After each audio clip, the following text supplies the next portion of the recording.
ஆண்டவராகிய இயேசு கிறிஸ்து எதற்காக பிறந்தார்? இன்றைக்கி டிசம்பர் 1ஆம் தேதி. இந்த மாதம் முழுவதும் உலகமெங்கும் மக்கள் கிறிஸ்துமஸ் அல்லது கிறிஸ்து ஜெயந்தி, இயேசு பிறப்பு பண்டிகை என்று சொல்லி இயேசு கிறிஸ்துவின் பிறப்பை கொண்டாடுகிறார்கள். இந்த நாளிலே ஆண்டவராகிய இயேசு எதற்காக பிறந்தார் என்பதை நாம் தெரிந்து கொள்ள வேண்டும். லூக்கா 2ஆம் அதிகாரம் 10ஆம் வசனம் சொல்லுகிறது, தேவதூதன் அவர்களை நோக்கி, பயப்படாதிருங்கள், இதோ எல்லா ஜனத்துக்கும் மிகுந்த சந்தோஷத்தை உண்டாக்கும் நற்செய்தியை உங்களுக்கு அறிவிக்கிறேன். 11ஆவது வசனம், இன்று கர்த்தராகிய கிறிஸ்து என்னும் இரட்சகர் உங்களுக்காக தாவீதின் ஊரிலே பிறந்திருக்கிறார். உங்களுக்கு தாவீதின் ஊரிலே பிறந்திருக்கிறார். 12ஆவது வசனம், பிள்ளையை துணிகளில் சுற்றி முன்னணியிலே கிடைத்திருக்க காண்பீர்கள், இதுவே உங்களுக்கு அடையாளம் என்றான். இங்கே பாருங்கள், எல்லா ஜனத்துக்கும் மிகுந்த சந்தோஷத்தை உண்டாக்கும் நற்செய்தியை உங்களுக்கு அறிவிக்கிறேன் என்று சொல்கிறார். இயேசு கிறிஸ்தவர்களுக்கு மாத்திரம் கடவுள் இல்லைங்க, அவர் எல்லாருக்கும் கடவுள். அவர் தான் பொதுவான கடவுள்.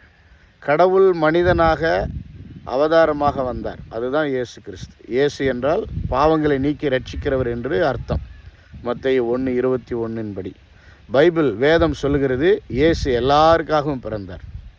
ஜாதி மத இன பாகுபாடு இல்லாமல், மொழி பாகுபாடு இல்லாமல், இந்த ஊர் அந்த ஊர் என்ற பாகுபாடு இல்லாமல், உலகத்தில் உள்ள எல்லா மக்களுக்காகவும், தான் படைத்த எல்லா மக்களுக்காகவும் ஆண்டவராகிய இயேசு கிறிஸ்து இந்த உலகத்திலே அவர்களை ரட்சிப்பதற்காக மனிதனாக பிறந்தார். கன்னி மரியாள் வயிற்றிலே தகப்பன் உதவி இல்லாமல், பாவம் இல்லாமல், பரிசுத்தமாக கன்னி வயிற்றிலே கடவுள் மனிதனாக உருவாகி அவர் பிறந்து பரிசுத்தமாக வாழ்ந்து அவர் சிலுவையிலே நமக்காக மரித்து 3ஆவது நாள் உயிரோடு எழுந்து பரலோகம் போயிருக்கிறார். மறுபடியும் வரப்போகிறார். இயேசு எல்லாருக்காகவும் பிறந்தார், உங்களுக்காக பிறந்தார், உங்களுக்கு பாவ மன்னிப்பை தர பிறந்தார்.